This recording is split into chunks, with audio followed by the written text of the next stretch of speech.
pergi meninggalkan dunia ini. Berpisah dari kehidupan dunia menuju akhirat. Ya. Dan pembahasan kita ada 3 poin. Yang pertama, bagaimana kita menyikapi dunia. Dunia ini sebenarnya seperti apa? Karena kita tidak terlepas dari kehidupan dunia. Bapak Ibu sekarang sedang di dunia, di kehidupan dunia. Ya, jadi bagaimana seharusnya kita bersikap? Dan sebenarnya kehidupan dunia itu apa? Poin yang kedua terkait dengan kematian pasti tiba. Dan yang ketiga adalah perjalanan ruh setelah kematian. Jadi 3 poin tersebut yang insya Allah kita akan bahas bersama insya Allah. Yang pertama, Bapak Ibu kaum muslimin dan muslimat yang semoga dirahmati dan dimuliakan Allah, berkaitan dengan dunia. Banyak ayat-ayat dan hadis menyebutkan tentang dunia. Kalau Bapak Ibu perhatikan, semuanya berisi celaan terhadap dunia. Tidak ada pujian terhadap dunia. Ya, semuanya mencela. Bahkan Allah mewanti-wanti bahwa dunia ini banyak sekali menipu. Banyak orang Maka kelompok orang yang seperti ini, mereka selalu berusaha mengambil kesempatan kehidupan dunia untuk kesenangan semata. Mumpung masih hidup, mumpung di dunia, seperti itu. Mereka mengambil harta dengan berbagai macam cara, korupsi, mencuri, menipu, segala macam, tidak mempedulikan asalnya dari mana. Mereka gunakan harta juga dengan berbagai macam cara. Yang penting menurut mereka senang, mabuk-mabukan, berzina, dan lain sebagainya. Rugi keburu mati nanti katanya. Dan kalau mereka gagal mendapatkan apa yang mereka inginkan, mereka ngambil jalan pintas, lompat dari gedung, bunuh diri. Mereka mengira kalau bunuh diri selesai urusan. Ini pemahaman yang salah. Padahal ketika seseorang mati, bukan selesai urusan. Justru itu permulaan daripada kehidupan yang sebenarnya. Dunia ini hanya sebentar. Sebelum kita lahir ke dunia, kita di mana? Ibu-ibu di mana? Bahkan nama kita pun belum ada yang menyebutnya.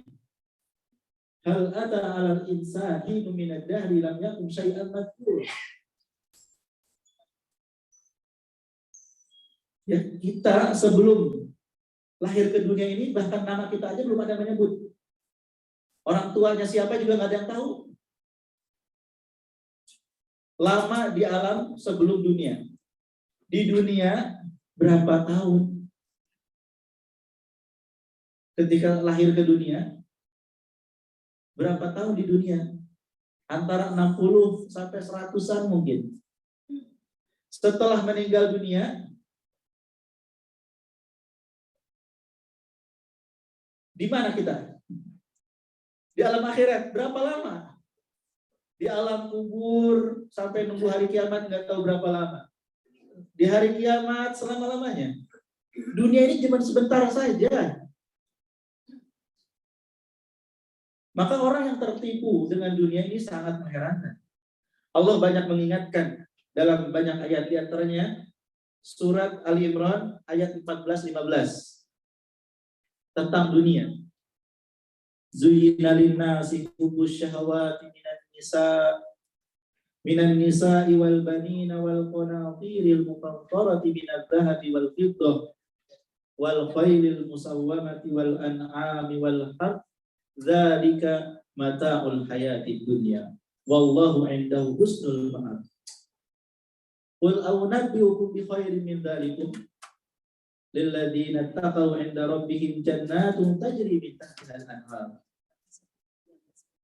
Dijadikan indah pada pandangan manusia kecintaan, kecenderungan kepada apa-apa yang diingini berupa wanita bagi laki-laki, laki-laki bagi wanita, anak-anak, harta yang banyak, emas, perak, kuda pilihan, binatang-binatang ternak, sawah dan ladang. Ini benar apa enggak? Ibu suka anak-anak enggak? Suka emas dan perak enggak? Normal. Suka sawah dan ladang? Normal. Dijadikan indah, ya. Manusia itu suka kepada hal yang demikian. Normalnya memang demikian. Dzalika mata'ul hayatid dunya. Yang demikian itu adalah kesenangan di dunia. Wallahu 'indahu husnul ma'ab. Dan di sisi Allah lah tempat kembali yang lebih baik, yaitu surga.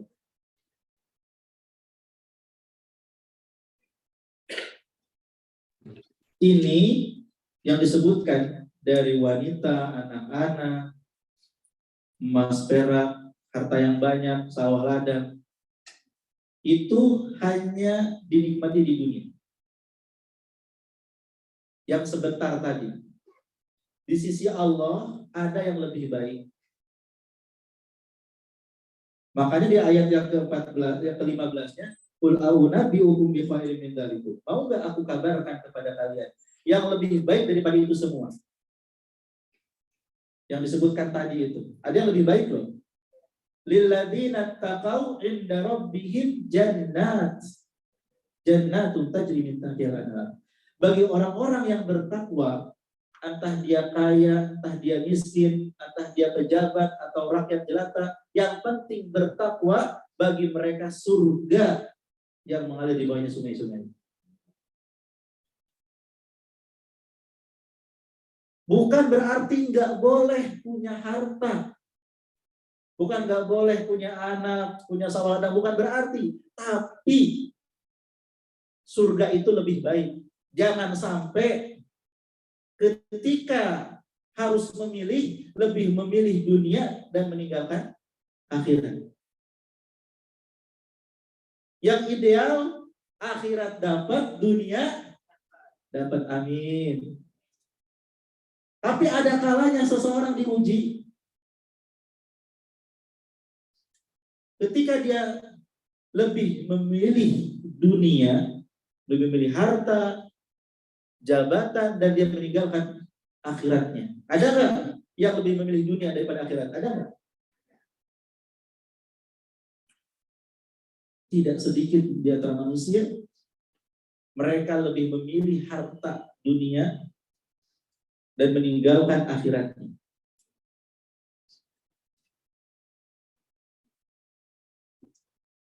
Ketika misalnya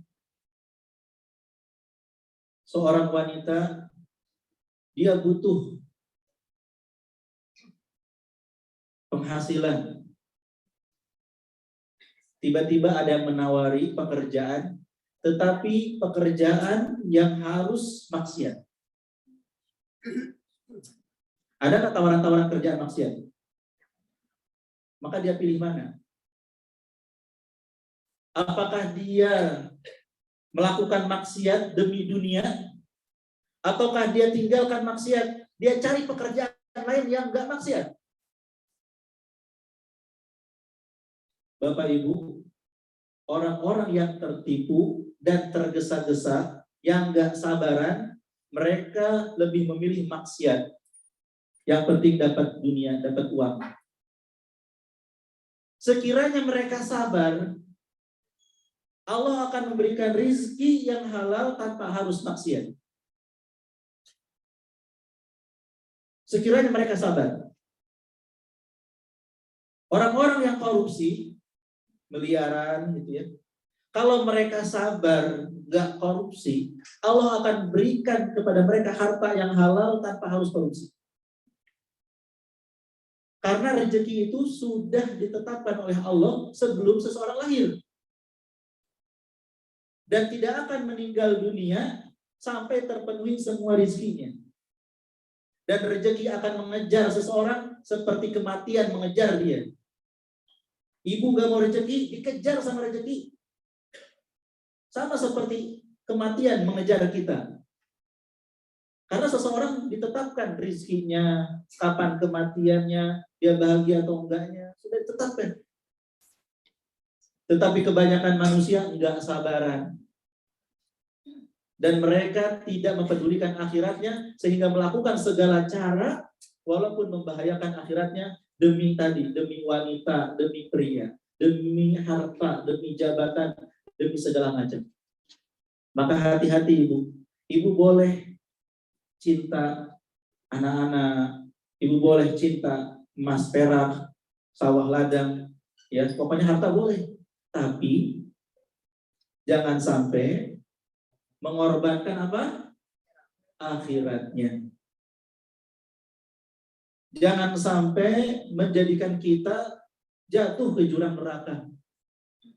Ibu cari dengan cara yang halal. Ibu mau emas dan perak, mau harta dunia, cari silahkan dengan cara yang halal. Allah akan memberikannya dengan mudah karena Allah Maha Kaya. Seseorang ingin wanita, laki-laki, kecenderungan kepada wanita kan? Ada cara yang haram, ada cara yang halal. Cara yang haram banyak berjejer di jalanan mungkin. Tapi cara yang halal, dia cari seorang wanita yang baik-baik, dia nikahi. Ya. Jadi gunakanlah cara-cara yang baik untuk mendapatkan yang kita butuhkan di dunia ini. Jangan sampai kita mengorbankan akhirat kita demi wanita murtad, demi laki-laki murtad. Ada nggak demi laki-laki murtad?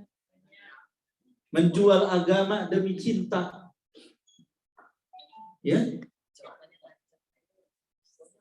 Jangan sampai demi sebungkus Indomie, sekardus Indomie, seseorang keluar dari agamanya karena masalah ekonomi. Jangan sampai demi ratusan juta dia buka auratnya, dia jual kehormatannya. Maka waspada, ya. Akhirat lebih baik, surga lebih baik, dan itu bagi orang-orang yang bertakwa. Ingat tadi surat Al-Imran ayat 185. Wa mal hayatud dunya illa mata'ul ghurur. Tidaklah kehidupan dunia kecuali kesenangan yang menipu.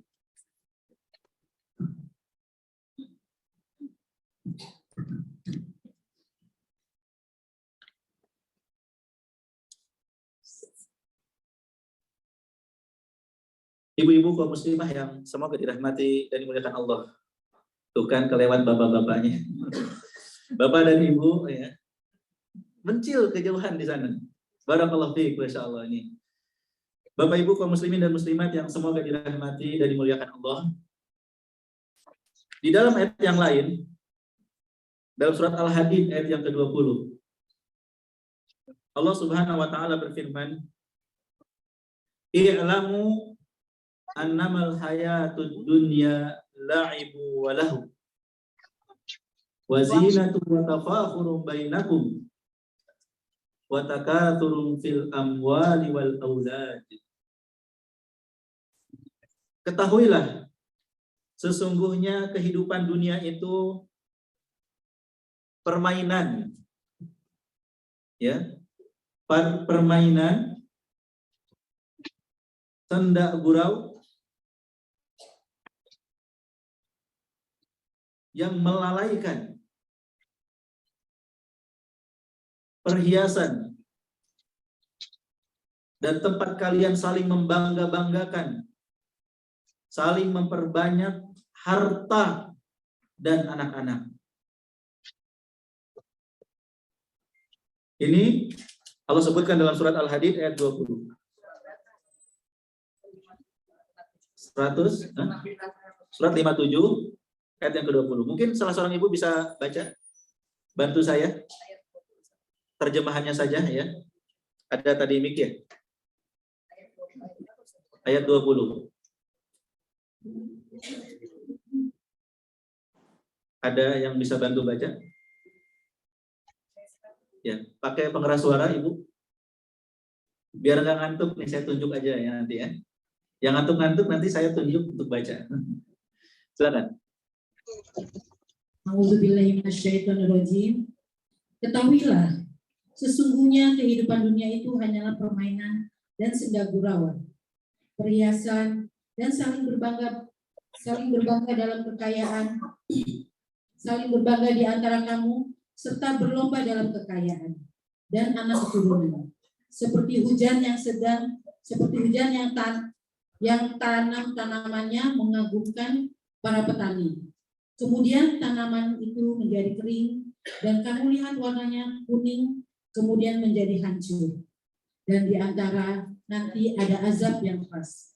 Dan ampunilah dan ampunan dari Allah serta keridhoannya, dan kehidupan dunia tidak lain hanyalah kesenangan yang palsu. Bapak Ibu yang semoga dirahmati dan dimuliakan Allah, jangan sampai kita tertipu. Maka di akhir ayat, wa mal hayatud dunya illa mata'ul ghurur. Ya, ini hakikat kehidupan dunia. Dan sebanyak apapun harta kita, itu kecil dibandingkan akhirat.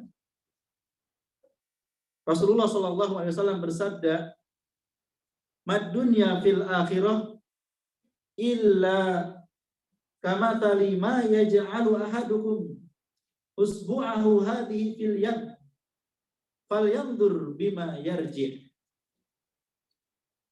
Perumpamaan dunia dengan akhirat adalah seperti salah seorang di antara kalian mencelupkan jarinya ke laut. Maka silahkan melihat apa yang menempel saat ditarik kembali. Kita celupkan jari kita ke laut. Ini dunia, Bu, yang tersisa. Berapa tetes paling? 1 tetes atau 2 tetes aja. Sedangkan lautan itu adalah akhirat.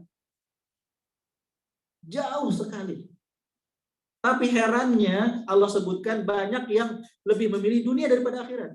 Bal tu'thirunal hayatad dunya wal akhiratu khairu wa abqa. Bahkan kalian justru lebih memilih dan mementingkan kehidupan dunia, padahal akhirat itu lebih baik dan lebih kekal. Ibu percaya nggak akhirat itu lebih baik? Percaya nggak akhirat itu lebih kekal? Dunia ini sedikit. Jangan pernah tertipu. Jangan pernah tertipu. Sebagian orang mengira dunia ini kan cash, akhirat itu kredit. Saya lebih milih yang cash daripada yang kredit. Ada yang bisa jawab? Kalau ada yang bilang, saya pengen yang sekarang loh, saya butuhnya sekarang. Akhirat kan nanti, nggak kelihatan. Ya, saya butuhnya sekarang. Apa jawaban Ibu? Kalau ada yang bilang begitu, wajar dong saya milih dunia. Karena kan sekarang, saya butuhnya cash. Ada yang mau mencoba menjawab? Bapak ada yang mencoba menjawab? Ini syubhat, ini omongan orang-orang yang cinta dunia. Mereka nggak mau peduli akhirat, ngomongnya begitu. Nah, kita yang sekarang aja dah, mikirnya gak usah ngomongin akhirat.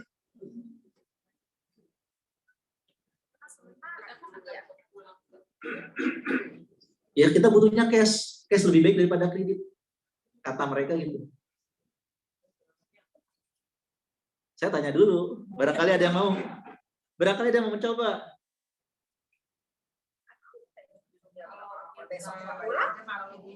Nah, ini mencoba nih. Boleh. Ada lagi yang mencoba? Bapak? Nah. Tobatnya belakangan aja. Tobatnya belakangan. Baik. Semua sudah berusaha nih, Bapak dan Ibu. Jawabnya begini, Bapak Ibu. Kalau ada yang bilang, kenapa dunia kita prioritaskan? Karena dunia itu cash, kata mereka kan. Kalau nominalnya sama, wajar kita pilih cash. Bapak Ibu ditawari 2 juta hari ini atau 2 juta besok, pasti pilihnya hari ini karena nominalnya sama.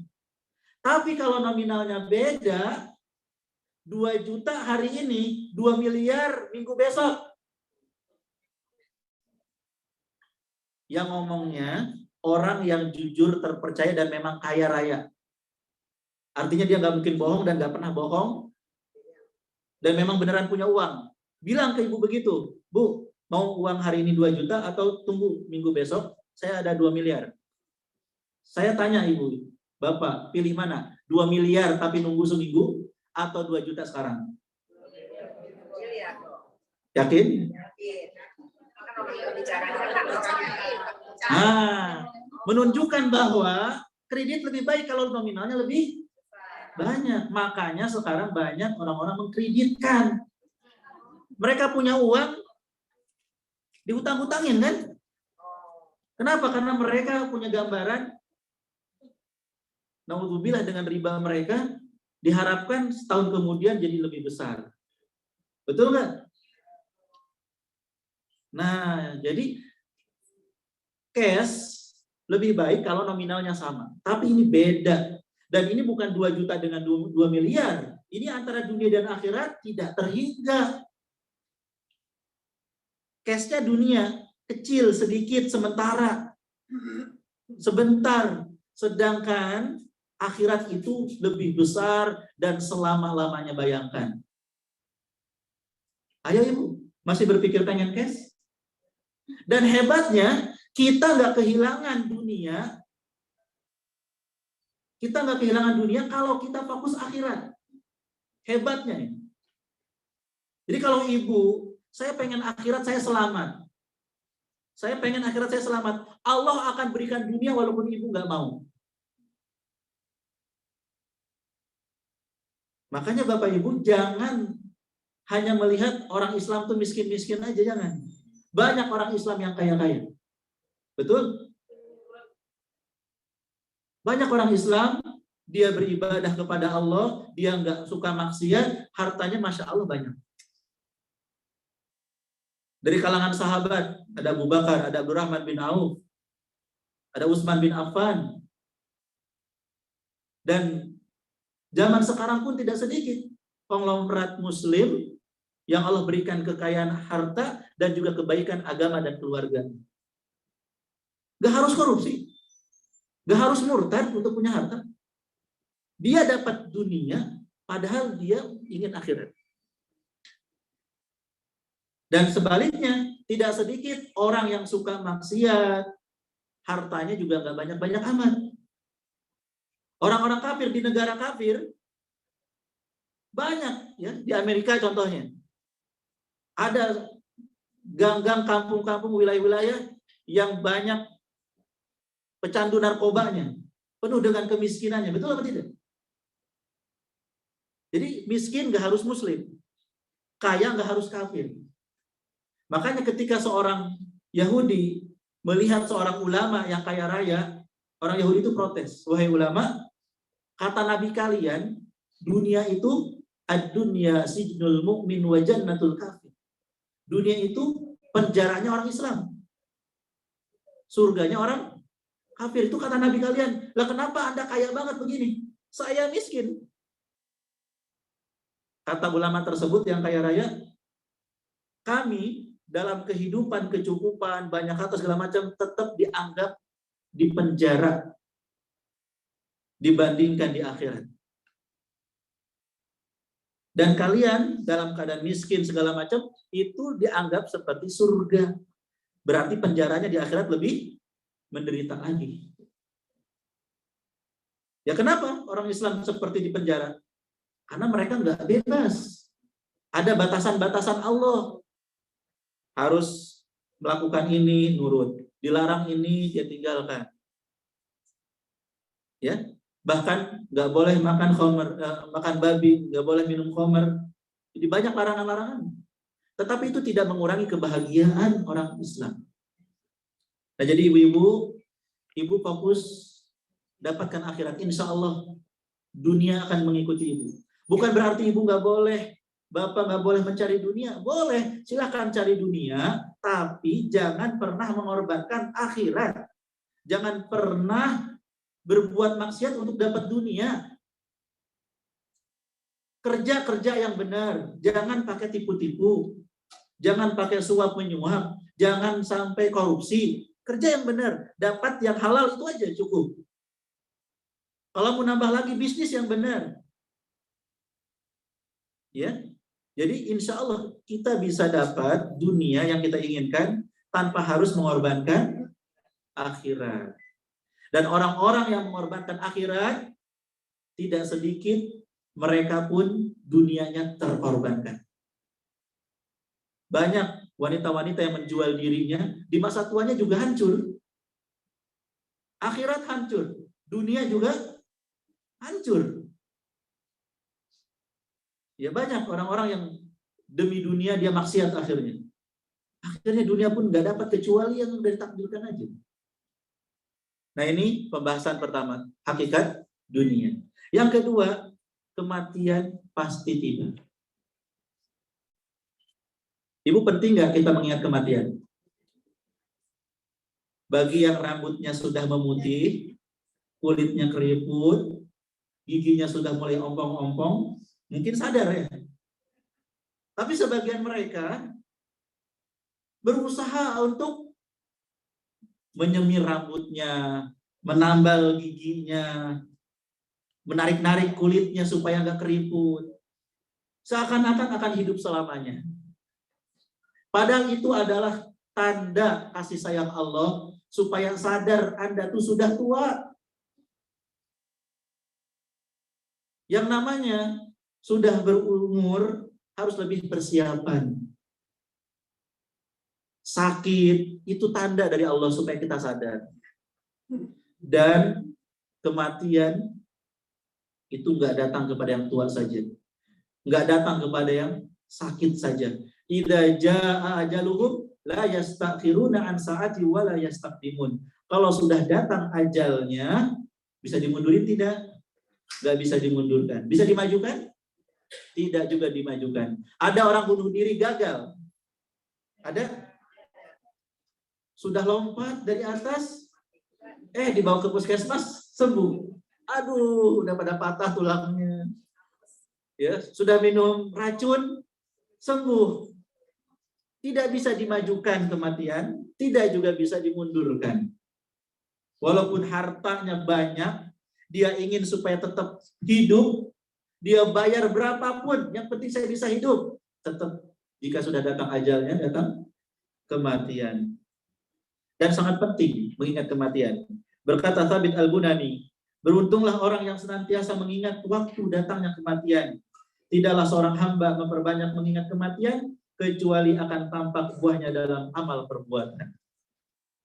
Orang yang memang benar ingat kalau dirinya akan mati, harus dibuktikan dalam amal perbuatannya. Orang yang terus-menerus berbuat dolim, orang yang terus-menerus bermaksiat, itu ingat mati nggak sih? Ya? Merampok, mencuri, berbuat dolim, itu mau dibawa kemana itu harta? Kan kita bakal mati. Ya. Allah berfirman dalam surat Al-Jumu'ah ayat 8. Qul innal mautal ladzi tafirruna minhu fa innahu mulaqikum. Tsumma turadduna ila 'alimil ghaibi wasyahadah fayunabbi'ukum bima kuntum ta'malun. Katakanlah, sesungguhnya kematian yang kalian senantiasa berusaha lari darinya Benar, ibu-ibu suka lari, bapak? Lari dari kematian? Buktinya sakit langsung minum obat. Ya kan? Ketika kritis langsung dibawa ke IGD. Kebanyakan manusia lari daripada kematian. Ya, dia pasti menemukan kalian walaupun kalian lari. Kematian yang manusia lari itu pasti datang, pasti menemui kalian. Kemudian kalian akan dikembalikan kepada Allah, Zat yang mengetahui perkara gaib dan perkara yang nampak. Semuanya akan dibongkar. Yang dulu kita sembunyikan akan ketahuan. Lalu Allah akan memberikan kepada kalian balasan terhadap apa yang kalian kerjakan. Kalau kita ingat mati, kita harus persiapkan apa yang bisa kita pertanggungjawabkan nanti di hadapan Allah Subhanahu wa taala. Kalau kebaikan nanti dibalas kebaikan. Kalau keburukan, balasannya juga keburukan. Ibnu Mas'ud radhiyallahu anhu mengatakan, tidak ada waktu bagi seorang mukmin untuk bersantai-santai kecuali ketika dia sudah berjumpa dengan Allah. Selama hidup ini kita harus mencari bekal, menjamin kita selamat ketika kita sudah meninggal dunia. Ya, kalau saja setelah mati kita itu dibiarkan begitu saja, Ibu, Bapak, tentu kematian adalah tempat istirahat. Tapi kalau setelah meninggal dunia kita dimintai pertanggungjawaban, berarti kematian adalah awal daripada ya, kegalauan kita. Kalau kita nggak siap-siap, apa yang akan kita jawab? Apa yang akan kita pertanggungjawabkan ketika Allah menanyai tentang amal ibadah kita bagaimana? Perbuatan kita, harta dari mana? Kehidupannya seperti apa? Oleh karena itu, Hasan Al-Basri mengatakan, ketika ditanya, apa yang harus kami perbuat? Kami berteman dengan orang-orang yang senantiasa menakut-nakuti kami dengan kematian. Ya, sampai hati kami hendak melayang. Kata beliau, kata Hasan Al-Basri, demi Allah, sesungguhnya jika kamu berteman dengan orang-orang yang senantiasa menakut-nakuti dirimu dengan mengantarkan kepada keamanan atau ya menakut-nakuti dengan sesuatu, tapi akhirnya adalah keselamatan, itu lebih baik daripada kamu bergaul dengan orang-orang yang menanamkan rasa aman sekarang, tapi menyeretmu kepada situasi yang menakutkan. Ada teman-teman membuat kita itu ingat mati, takut nih apa yang kita pertanggungjawabkan nanti di hadapan Allah. Tapi dengan begitu kita jadi siap-siap. Akhirnya ketika mati kita pun jadi aman gitu. Itu lebih baik berteman dengan mereka daripada berteman dengan orang-orang udah nyantai aja, bebas, ayo happy-happy gitu ya. Ketika mati kaget dengan apa yang dipertanggungjawabkan di hadapan Allah Subhanahu wa taala. Amr bin Yasir mengatakan, cukuplah kematian sebagai pemberi nasihat dan pelajaran. Cukuplah keyakinan sebagai kekayaan dan cukuplah ibadah sebagai kegiatan yang menyibukkan. Ibu, kenapa kita dianjurkan ziarah kubur? Karena diantaranya supaya ingat kematian. Kita akan nyusul mereka.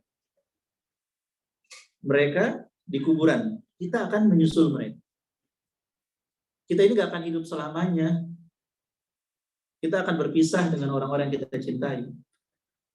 Cintailah siapapun yang kau sukai, tapi ingat engkau akan berpisah dengannya.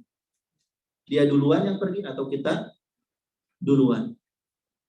Ya, jadi dunia ini akan kita tinggalkan dan akan datang kematian. Nah ini kematian pasti tiba. Adakah yang masih ragu bahwa kita nggak akan mati? Adakah yang masih ragu?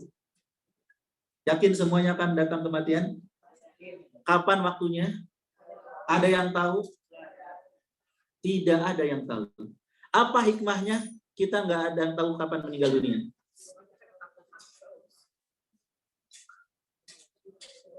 Yang pertama, supaya kita bersiap-siap sepanjang waktu. Bapak Ibu bukan dengan sholat terus gitu, nggak kerja, bukan. Tapi kehidupan kita dalam keridhaan Allah. Ibu-ibu ingin jalan-jalan ke mall, boleh nggak? Boleh, tapi jalan-jalan dalam keridhaan Allah. Ibu ke mall belanja kebutuhan bulanan, ya kan? Beli pakaian untuk nutup aurat. Jadi ketika ke mall pun dalam keridhaan Allah. Bukan ke mall untuk apa? Mubazir. Beli makanan nggak dimakan. Bukan untuk menyombongkan. Nih saya di mall nih. Hidup saya di mall. Tiap hari di mall. Mall milik saya. Ya. Ada orang yang membanggakan. Menyombongkan. Nah, itu bukan keridhaan Allah. Jadi kita makan enak boleh, bukan untuk dibangga-banggakan, disombong-sombongkan. Tapi mensyukuri nikmat Allah, alhamdulillah. Allah memberikan nikmat kepada saya dan saya gunakan nikmatnya untuk kebaikan. Ya, jadi bukan berarti ketika ingat kematian kita nggak beraktivitas. Kita beraktivitas tetapi dalam keridhaan Allah. Jadi kalau kita tahu kematian, tentu kita nggak akan beramal sekarang, nanti aja, 1 hari sebelum mati. Dengan dirahasiakan kematian, kita beramal sepanjang waktu. Bersiap-siap. Yang kedua, agar manusia bahagia. Ibu yang tahu akan mati 2 hari lagi, ibu sedih. Pelukan sama anaknya, pelukan sama suaminya, gitu. Ya. Maka dengan ibu tidak tahu, ibu bahagia, tiba-tiba ibu meninggal aja. Jadi banyak hikmah. Allah tidak memberitahu kapan kematian itu datang, tapi kita persiapkan diri kita. Selalu siap. Bagaimana cara menyiapkan kematian? Ibu bayangkan kalau misalkan mati nanti sore, apa yang ibu siapkan? Apa yang ibu siapkan? Apa yang Bapak siapkan? Pertama, taubat dan istighfar, kan? Ya Allah, ampunilah dosa-dosa hamba. Taubat, tinggalkan maksiat. Berhenti dari berbuat maksiat. Menyesal dengan perbuatan maksiat. Bertekad untuk tidak mengulanginya kembali sampai mati. Sampai nanti sore. Itu kalau matinya sore. Minta maaf sama manusia. Maaf ya, saya pernah mukul. Maaf ya, saya pernah gibah, pernah ngejelek-jelekin. Maaf ya, dulu saya pernah ngambil dompetnya. Dengan bertaubat kepada Allah, Allah akan mengampuni dosa-dosanya semuanya. Innallaha yaghfiru dzunuba jami'an. Hanya dengan ucapan astagfirullah, dosa-dosa ibu gugur. Yang penting syarat taubatnya terpenuhi. Meninggalkan dosa maksiat, menyesal, bertekad tidak mengulangi. Kalau ada hak manusia, dikembalikan. Minta maaf. Jangan saya taubat, tapi korupsi nggak dikembaliin. Ya, orang-orang yang korupsi itu bebannya besar. Kalau mereka taubat, itu uang hasil korupsi harus dikembalikan ke negara. Tidak diterima taubatnya sampai mengembalikan harta curian. Ya. Jadi harus benar-benar taubat. Nah, kalau kita mau meninggal, pasti kita taubat benar-benar. Minta maaf sama orang. Tidak lagi berbuat dolim. Kemudian setelah taubat apa? Kita perbanyak bekal. Nanti sore mau meninggal dunia, bekal apa nih? Bekal sholat yang ikhlas, bekal sedekah yang ikhlas, berbuat baik kepada orang tua selagi orang tua masih ada. Ya, pasti dengan amal-amal kebaikan. Kita isi hari-hari kita dengan kebaikan. Dan itu setiap hari. Kalau kita ingat mati.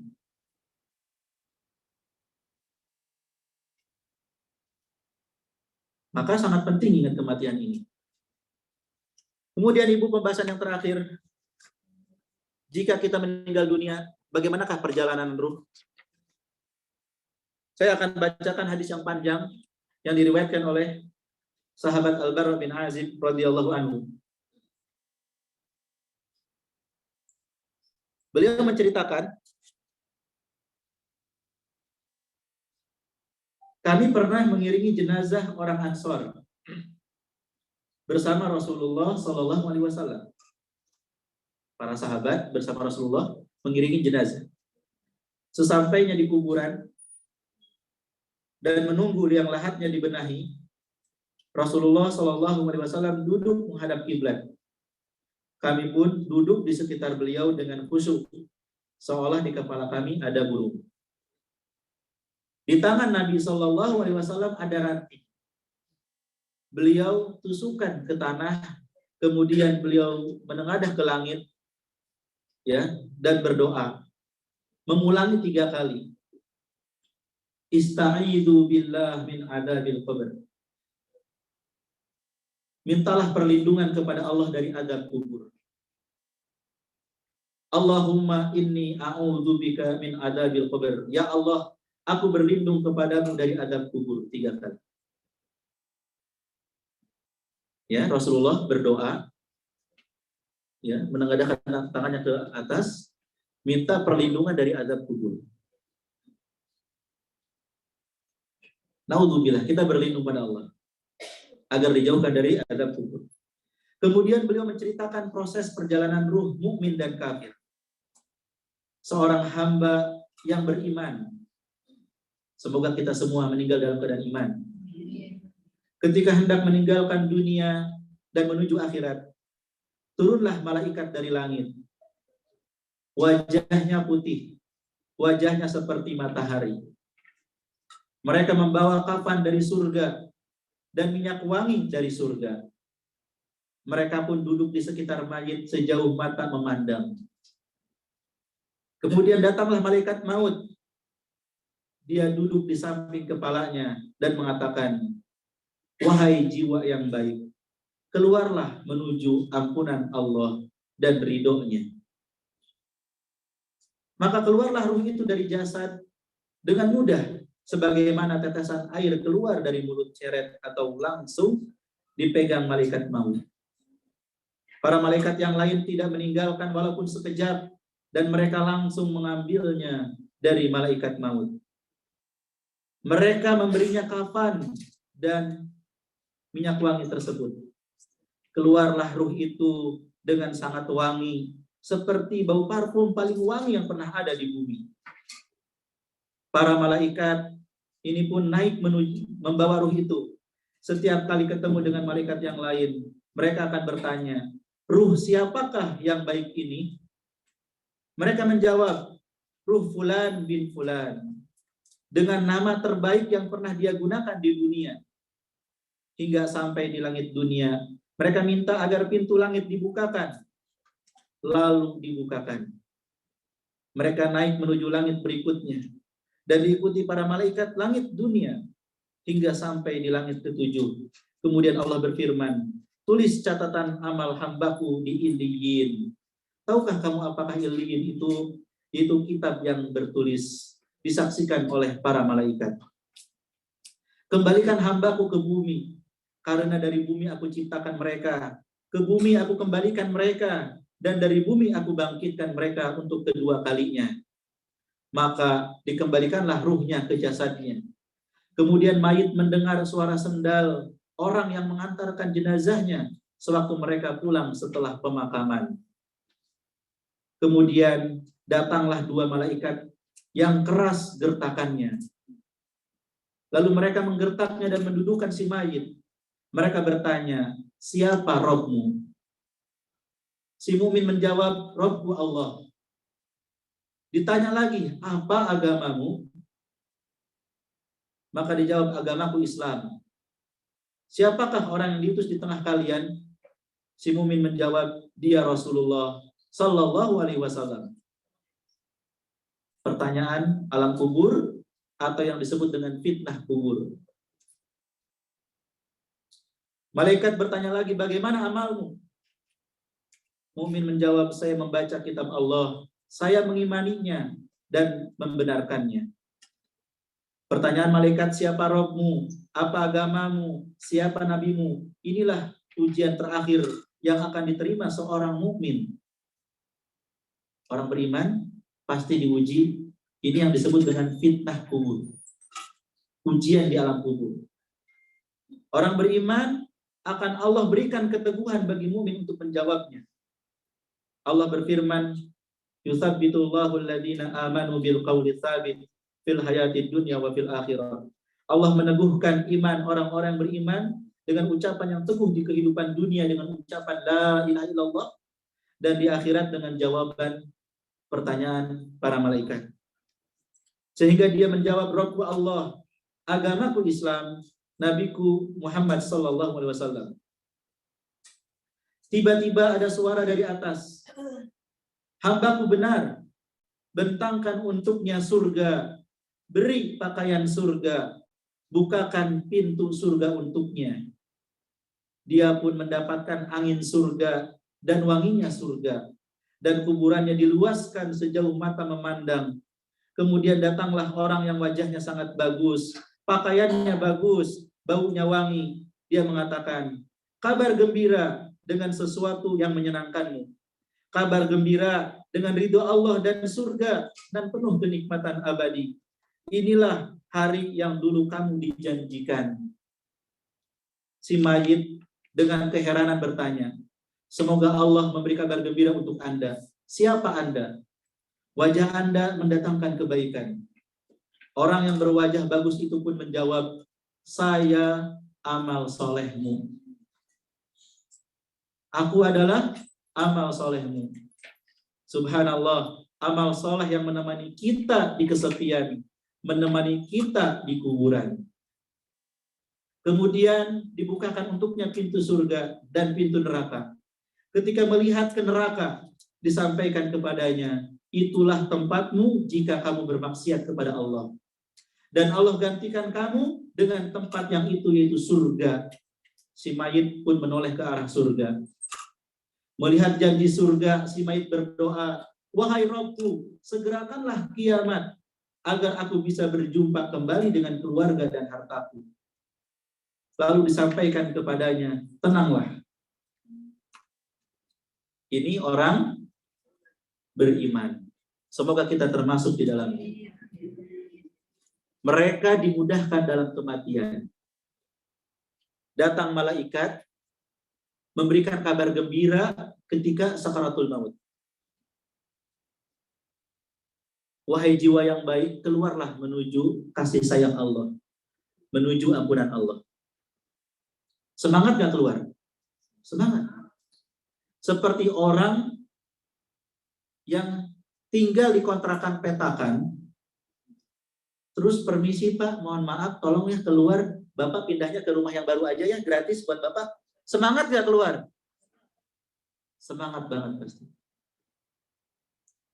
Kemudian dihormati, dibawa ke langit sampai berjumpa dengan Allah.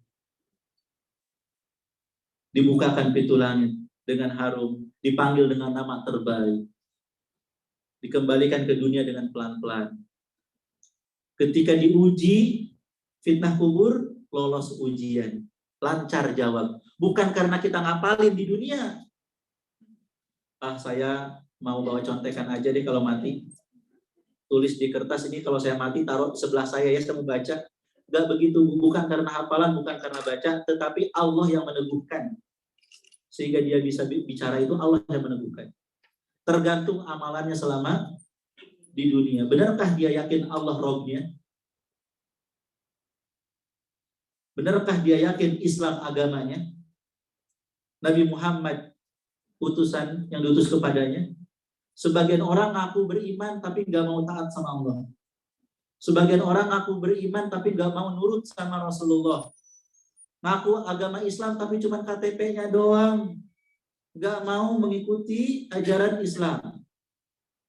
Nanti di alam kubur akan dibuktikan benar enggak keimanan kita itu. Dan kemudian mendapatkan nikmat kubur.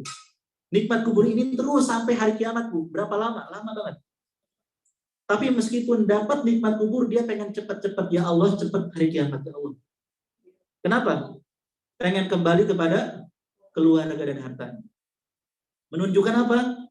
Walaupun dalam kenikmatan, tapi melihat surga yang nikmatnya jauh lebih besar, dia pengen segera kiamat, pengen segera masuk surga. Sebelum kiamat, di alam kubur, di alam barzakh. Wa min waraihim barzakhun ila yaumi yub'atsun. Jadi alam barzakh itu terus sampai hari kiamat, baru keluar dari alam barzakh. Ini orang beriman. Semoga kita semua termasuk di dalamnya. Sementara hamba yang kafir, kata Rasulullah, ketika hendak meninggalkan dunia dan menuju akhirat, turunlah para malaikat dari langit yang bengis dan keras. Wajahnya hitam. Mereka membawa kain yang tidak nyaman digunakan dari neraka. Mereka duduk di sekitar mayit sejauh mata memandang. Kemudian datanglah malaikat maut dan duduk di samping kepalanya. Dia memanggil, wahai jiwa yang busuk, keluarlah menuju murka Allah. Ruhnya ketakutan dan terpencar ke seluruh ujung tubuhnya. Gak mau keluar. Kabur ruhnya. Ke seluruh tubuh kabur. Lalu malaikat maut menariknya dengan paksa. Sebagaimana gancu bercabang. Banyak ditarik dari wol yang basah. Betapa sakitnya. Sehingga membuat putus pembuluh darah dan ruang tulang. Dan langsung dipegang malaikat maut. Makanya banyak yang melotot.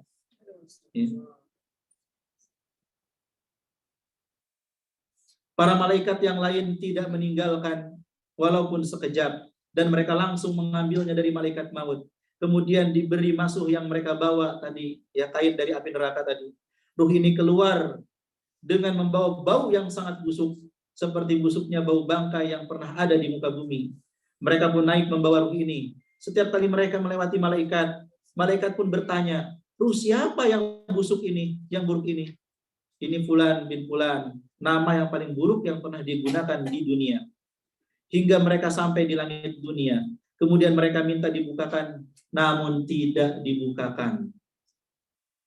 Tidak dibukakan. Rasulullah membaca firman Allah, surat Al-A'raf ayat 40, yang artinya, orang yang mendustakan ayat-ayat kami dan menyombongkan diri terhadapnya, tidak akan dibukakan bagi mereka pintu-pintu langit, dan tidak pula mereka masuk surga, hingga unta masuk ke lubang jarum, dan itu mustahil. Kemudian Allah juga berfirman, tulislah catatan amal hambaku di Sijjin, ya, di bumi yang paling dasar, nggak lolos ke langit, nggak dibukakan pintunya, mentok, sudah di situ. Kembalikan hambaku ke bumi, karena aku telah menjanjikan bahwa dari bumi aku ciptakan mereka, ke bumi aku kembalikan mereka, dan dari bumi aku bangkitkan mereka untuk kedua kalinya.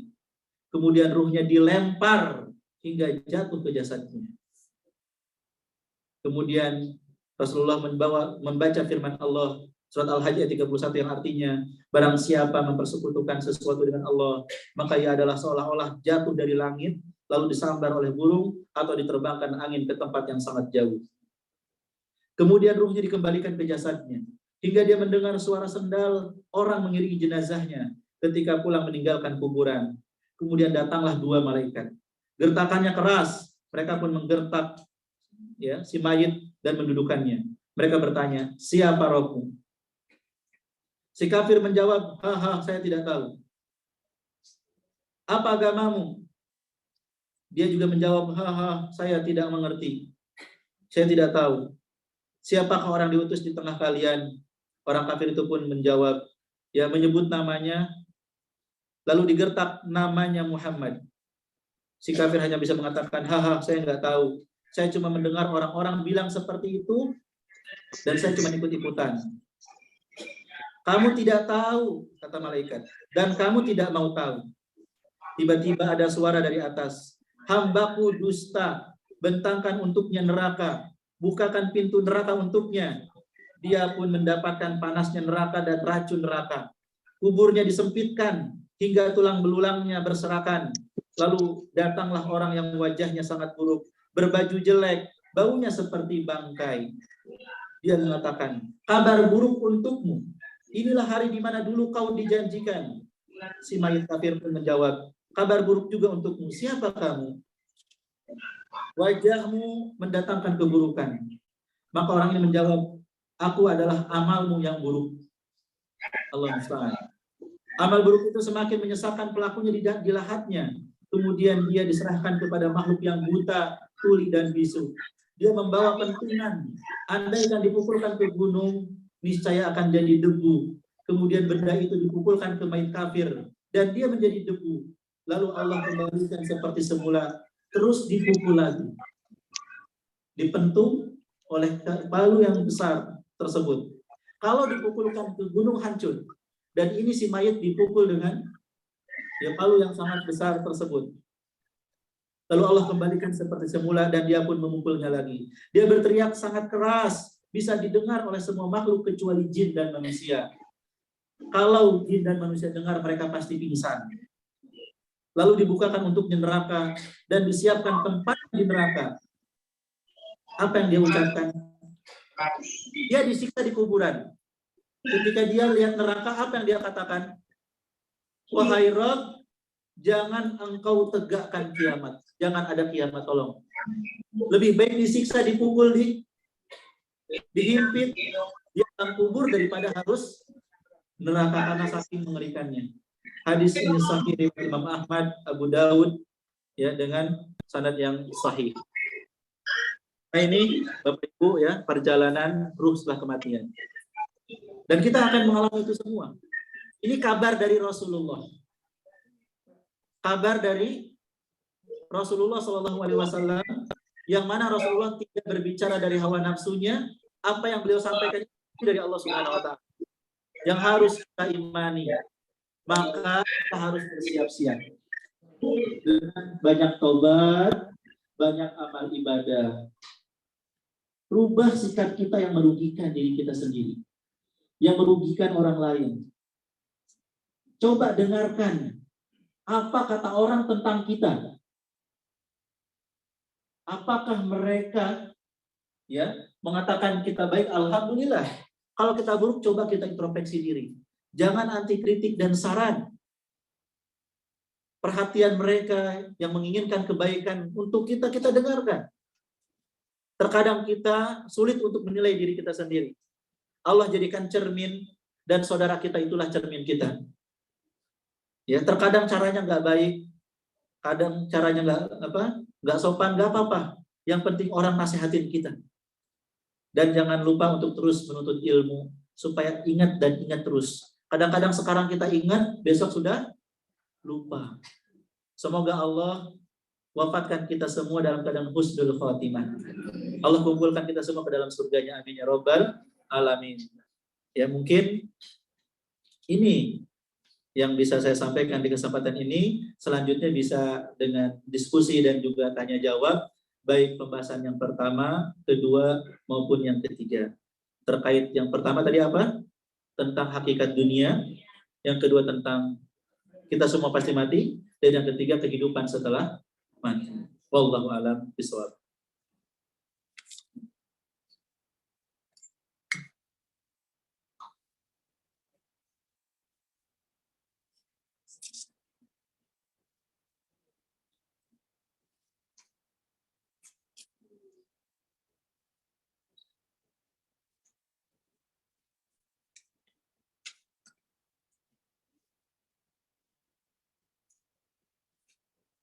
Bismillah. Ini pertanyaan pertama ini.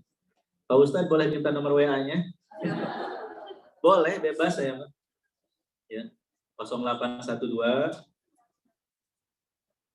Tapi ini nggak penting banget sebenarnya. 0812 1226 2408.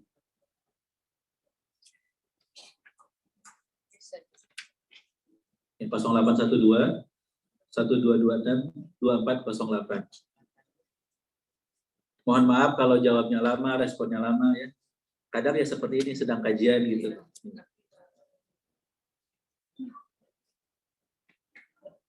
Pas malaikat tanya, pakai bahasa apa ya Pak? Ibu, Bapak jangan khawatir. Ya. Jangan khawatir. Allah Subhanahu wa taala akan berbicara dengan makhluknya, demikian juga malaikat, dengan bahasa yang dimengerti. Bahasa apanya? Allahu a'lam. Ada hadis yang lemah menyebutkan bahasa di surga bahasa Arab. Tetapi hadisnya lemah. Yang jelas, walaupun kita bukan orang Arab, walaupun kita orang mana saja, ya, tidak membuat kita nggak mengerti apa yang ditanyakan oleh Allah, apa yang ditanyakan oleh malaikat. Ketika Rasulullah menyampaikan hadis ini pakai bahasa Arab, malaikat bertanya, man rabbuka, ya kan? Wa ma dinuk, siapa Rabbmu, apa agamamu, man nabiyuk. Karena Rasulullah orang Arab, sehingga ketika menyampaikan hadis ini, pertanyaan malaikatnya berupa bahasa Arab. Tetapi yang jadi intinya adalah bahwa bahasa apapun itu dimengerti oleh seluruh makhluk, oleh seluruh manusia.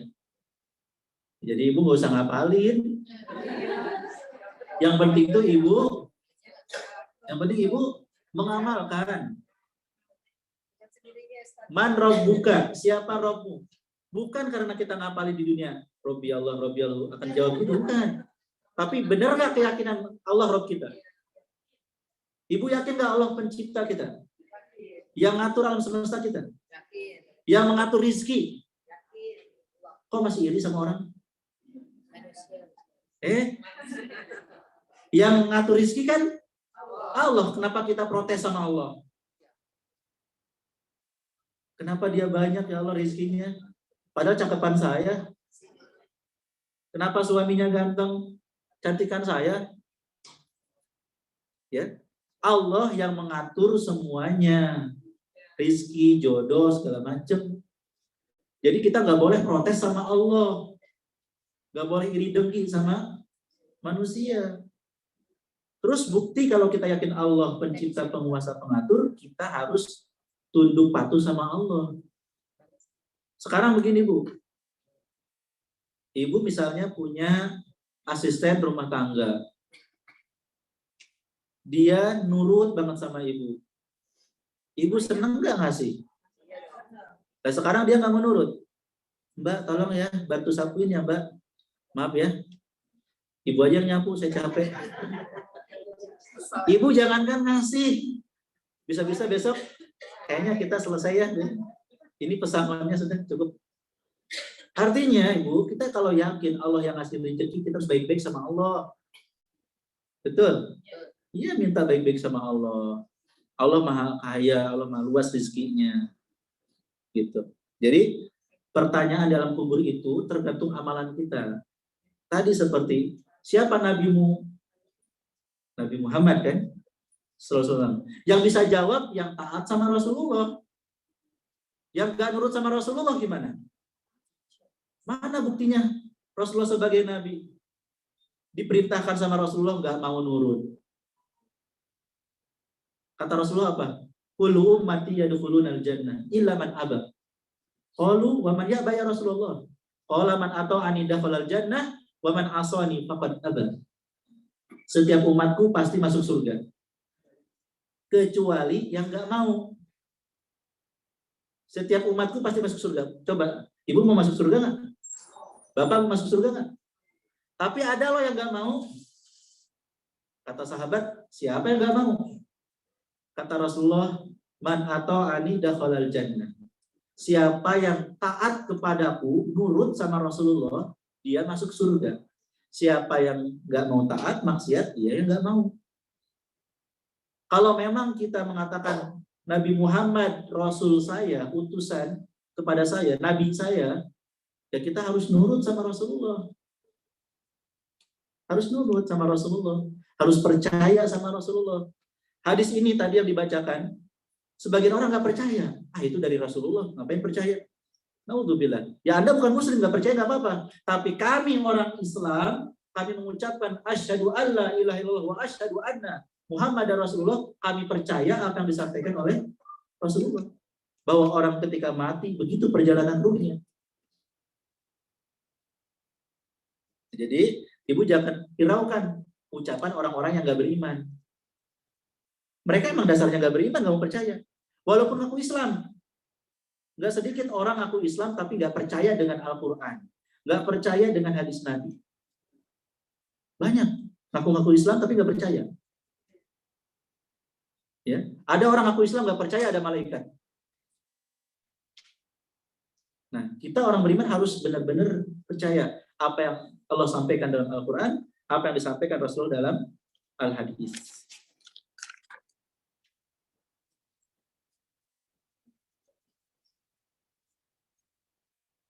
Assalamualaikum Ustaz. Waalaikumsalam warahmatullahi.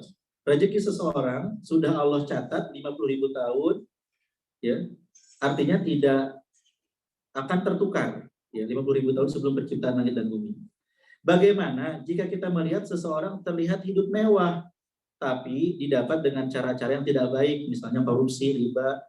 Apakah rezeki yang dimiliki orang tersebut dengan jalan tidak baik termasuk yang Allah catat? Betul, Ibu. Jadi rezeki itu sudah dicatat, sudah ditetapkan, dan seseorang tidak akan meninggal dunia sampai terpenuhi rizkinya. Maka kata Rasulullah, fa'ajmilu fit thalab, maka carilah rezeki dengan baik-baik, karena pasti dikasih sama Allah.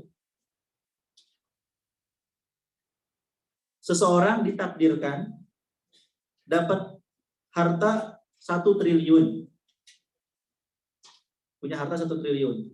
Entah dia dengan cara yang baik atau dengan cara yang tidak baik, harta 1 triliun itu pasti nyampe ke dia. Dan gak akan meninggal dunia sampai 1 triliunnya nyampe ke dia. Maka kata Rasulullah, carilah rezeki dengan cara yang baik.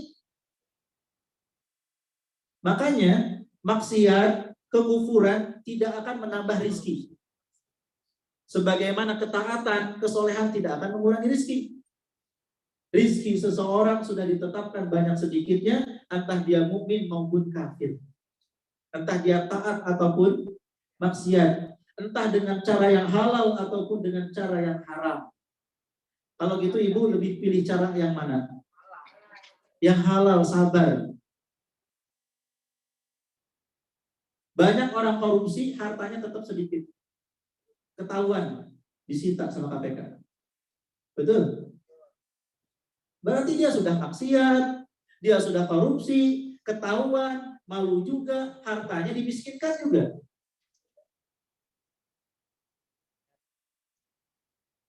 Allah sudah menakdirkan dia hartanya segitu, nggak akan bertambah dengan korupsinya.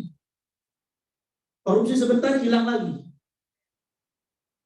Dan orang banyak yang Allah tentukan rezekinya banyak, nggak harus korupsi, dia berbisnis, dia punya perusahaan, dan alhamdulillah Allah berikan rezeki yang banyak. Banyak orang-orang kaya di kalangan kaum muslimin. Betul?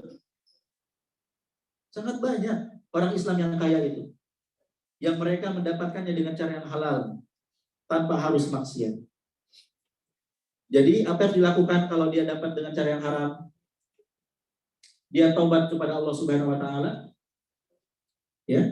Kemudian harta yang bukan haknya kembalikan.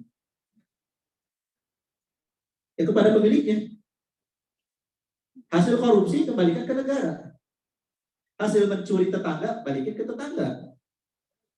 Sendal jepit nyolong di masjid balikin ke masjid. Kembalikan. Kemudian dia mulailah usaha, mulailah kerja untuk cari rezeki yang halal. Makanya Bapak Ibu, ajarkan anak-anak itu cari rezeki yang halal, bukan yang banyak-banyak terus. Pokoknya yang halal, kan? Rezeki yang tidak halal itu menjadi sebab datangnya api neraka. Tubuh yang tumbuh dari harta yang haram itu api neraka lebih utama baginya, dan doanya nggak akan dikabulkan. Makanya bersihkan harta kita. Cukuplah dari yang halal saja. Qanaah, ya, kerja keras dengan cara yang halal, insya Allah Allah akan berikan sesuai dengan apa yang Allah takdirkan. Wallahu a'lam bishawab.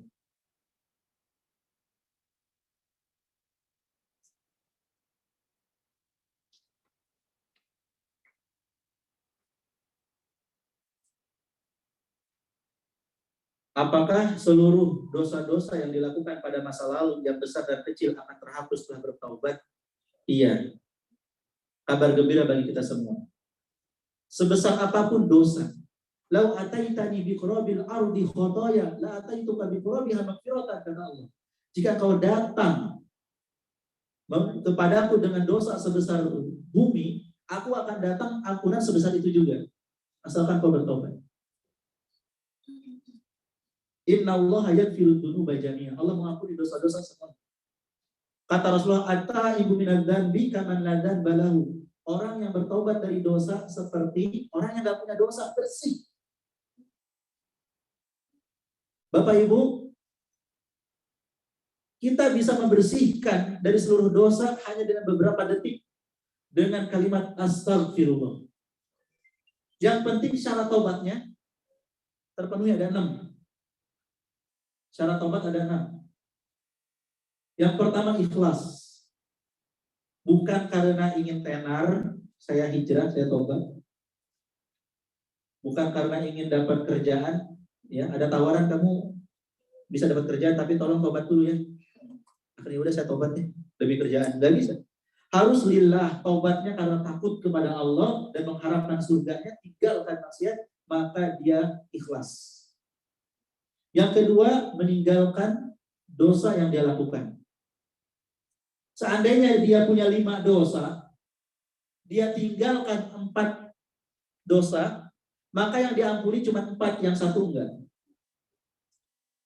Seandainya dia tinggalkan cuma 2, yang 2 diampuni, yang 3 enggak. Jadi jangan berputus asa. Kalau belum bisa meninggalkan semuanya, tinggalkanlah yang bisa sekarang. Tapi segera nyusul yang lainnya gitu. Segera nyusul yang lainnya supaya bersih total. Karena kalau kita cuma tobat dari 2, berarti belum bersih total kan? Ada 3 lagi nih. Segera sebisa mungkin semuanya gitu. Kata Imam Nawawi, jika tobat sebagian dosa diterima tobatnya, walaupun sebagiannya belum tobat. Sebagian orang kan mengira tobat tuh harus semuanya gitu ya, harus berubah jadi soleh banget gitu ya. Enggak.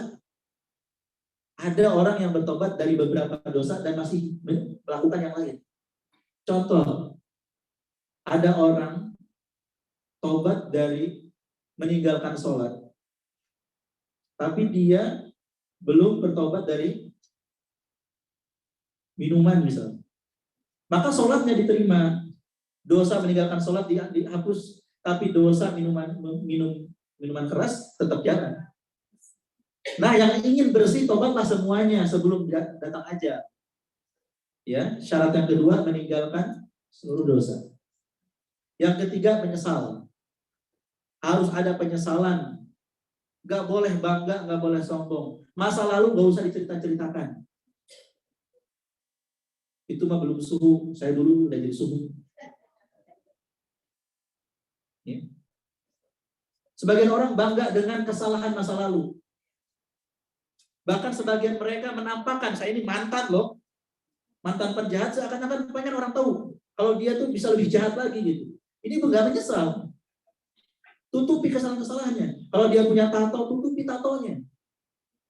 Jangan pengen dilihat ini, saya ini mantan nih. Ya, pengen orang-orang tahu. Kalau dia pernah maksiat begitu. Gak usah dibanggakan. Harus disesali.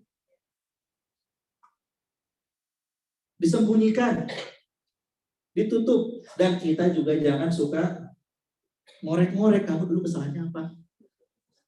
Hah? Dulu sebelum tobat jadi apa? Gak usah. Bahkan kita dianjurkan pindah itu supaya orang-orang yang tempat baru itu nggak tahu kesalahan kita masa lalu. Ya. Dalam sebuah hadis disebutkan ada orang membunuh 100 orang. Tadinya 99. Ketika ditanya bisa tobat apa enggak, katanya enggak bisa. Dibunuhlah. Jadi 100. Nah, nanya lagi ke orang alim, bisa tobat, tapi kamu harus pindah. Di lingkungan yang enggak tahu masa lalumu. Ibadah sama mereka. Ya kalau di sini nanti orang meledek-ledek, ngajak-ngajak, dan seterusnya. Maka orang-orang yang hijrah, yang taubat, mereka harus menyesal, meninggalkan masa lalu dan gak usah bangga-banggakan dengan apa yang terjadi di masa lalu. Gak ada yang dibanggakan dan bukan prestasi masa lalu itu. Kalau memang itu maksiat, hapus. Allah akan menerima taubat kalau kita nyesal. Berikutnya, bertekad untuk tidak mengulangi kembali. Cari sebab-sebab supaya kita nggak terulang. Taubat dari minuman keras, ya jangan datang ke diskotik. Di sana ditawarin. Jangan gaul yang masih suka mabuk-mabukan. Nanti ditawarin. Ya.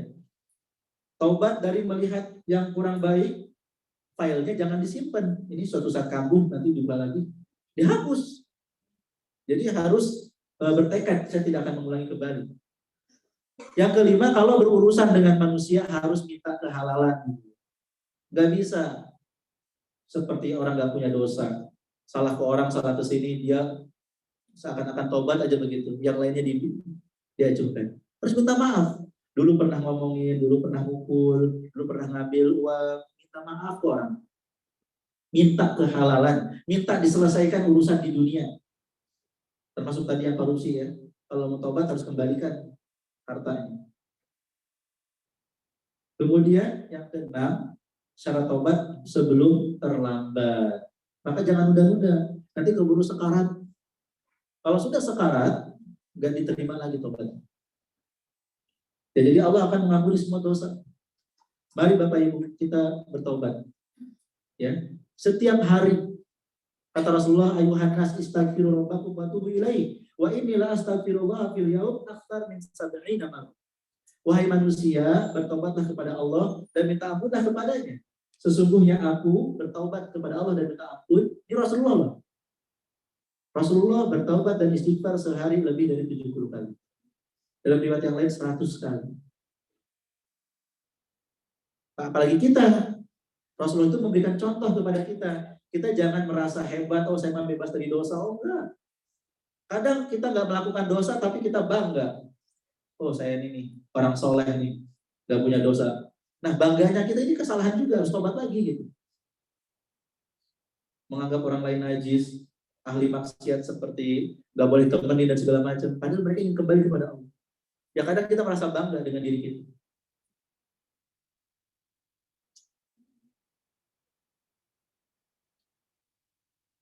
Apakah orang-orang Islam sebesar apapun dosanya kelak akan dikeluarkan dari neraka dan masuk surga? Orang Islam yang tidak berbuat syirik kepada Allah. Orang yang berbuat syirik pada Allah, walaupun ngaku Islam, dan dia tidak bertaubat sebelum meninggal dunia, tidak akan diampuni dosanya. Dalam surat An-Nisa ayat 48 Allah berfirman, innallaha la yaghfiru ayyushraka bihi wa yaghfiru ma duna dzalika liman yasha. Sesungguhnya Allah Subhanahu wa taala tidak akan mengampuni dosa syirik dan mengampuni dosa selainnya bagi yang dikehendakinya. Dosa besar yang lain Allah akan ampuni selagi ada tauhid, ada la ilaha illallah. Tapi dosa syirik tidak. Maka Ibu, Bapak, hati-hati dari dosa syirik. Menyekutukan Allah, berdoa kepada selain Allah, menyembelih untuk selain Allah, berharap kepada selain Allah, meminta kepada selain Allah. Hati-hati dari perbuatan memalingkan ibadah kepada selain Allah Subhanahu wa taala. Iyyaka na'budu wa iyyaka nasta'in. Hanya kepada Engkaulah kami beribadah, hanya kepada Engkau kami memohon pertolongan. Enggak boleh beribadah dan minta pertolongan kepada selain Allah. Walaupun itu malaikat, walaupun itu nabi seperti Nabi Isa. Sebagian manusia ada yang minta kepada Nabi Isa, menjadikan Tuhan. Nah, umat Islam enggak boleh minta ke Nabi, walaupun itu Nabi Muhammad SAW. Wahai Nabi Muhammad, aku minta kepadamu rezeki. Enggak boleh. Minta hanya kepada Allah Subhanahu wa taala. Apalagi yang di bawah Nabi Muhammad. Manusia lain yang derajatnya di bawah Nabi Muhammad Sallallahu Alaihi Wasallam, maka kita nggak boleh minta-minta, nggak boleh berdoa. Doa, ibadah, minta hanya ditujukan kepada Allah. Ya, jadi umat Islam yang mengucapkan la ilaha illallah itu insya Allah akan masuk surga. Tapi Bu, jangan penasaran dengan neraka. Saya mah yang penting Islam. Walaupun disiksa di neraka, toh nanti juga masuk surga. Aduh Ibu, kita 60 tahun di dunia, 60 tahun di dunia, diuji dengan kemiskinan aja banyak nangis. Betul? Coba tinggal di gubuk yang panas nggak pakai AC. Banyak keluh. Di akhirat, satu harinya 50.000 tahun. Kalau disiksa di neraka, Allah banyak gambarkan bagaimana siksa neraka. Ya. Minumannya air nanah yang jijik dan air panas. Buahnya buah zakum yang robek tenggorokan dan perut. Gak ada enak-enaknya di neraka itu. Maka jangan kita bilang gak apa-apa lah di neraka sebentar. Pengen kuliner neraka. Ada orang yang sombong menantang, gak apa-apa. Saya masuk neraka gak apa-apa katanya. Naudzubillah. Kesuksesan terbesar ketika kita jauh dari neraka. Faman zuziya anin nar. Siapa yang dijauhkan dari api neraka? Wa udkhilal jannah faqad faz. Dimasukkan ke surga, sungguh dia sukses dan beruntung. Kita berlindung dari azab neraka. Rabbana atina fid dunya hasanah wa fil akhirati hasanah wa qina adzabannar. Itu ngeri banget. Jangan menganggap remeh, yang penting Islam, atau ujung-ujungnya surga gitu. Jangan. Walaupun sebentar, naudzubillah. Dan gak ada yang sebentar. Karena satu harinya saja 50.000 tahun. Seseorang di penjara berapa tahun aja menderita. Dan siksa di neraka itu ya sangat mengerikan. Ibu bisa baca bagaimana ayat-ayat hadis tentang siksa neraka bagaimana. Sangat mengerikan. Ya kita harus takut.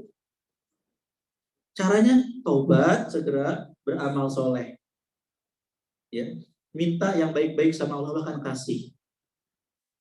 Minta kehidupan yang baik, keluarga yang baik, harta yang baik, ya sampai husnul khatimah. Wallahu a'lam bishawab. Sepertinya ini Bapak Ibu yang bisa saya jawab dari pertanyaan. Yang lainnya mohon maaf belum bisa jawab, bisa ditanyakan kepada Ustadz yang lain. Semoga bermanfaat bagi diri saya sendiri dan bagi Bapak Ibu sekalian. Mohon maaf jika ada kekurangan dan kesilapan atau salah kata ya Bapak Ibu. Dimaafkan tidak ini? Nah, kan kita kalau taubat harus minta maaf. Ya, saya minta maaf juga nih sama Bapak dan Ibu. Ada dari salah satu orang tua dari jamaah kita, Ibu Nunung, yang sedang dirawat di rumah sakit. Salah satu urus kita juga sedang sakit. Masya Allah. Baik kepada saudara kita yang saat ini sedang sakit ya dirawat, kita doakan semoga Allah berikan kesembuhannya. As'alullah al-karim Rabbal arsyil azim ayyashfiyaha. Kita memohon kepada Allah Rabb arsy yang agung, semoga Allah menyembuhkannya. Dan jangan lupa doakan masing-masing ketika kita sholat atau setelah sholat untuk kesembuhan beliau. Wallahu a'lam bishawab itu ya. Jazakumullah khairan. Terima kasih atas perhatiannya. Mohon maaf atas kekurangannya. Subhanakallahumma wa bihamdik asyhadu an la ilaha illa anta astaghfiruka wa atubu ilaik. Assalamualaikum warahmatullahi wabarakatuh.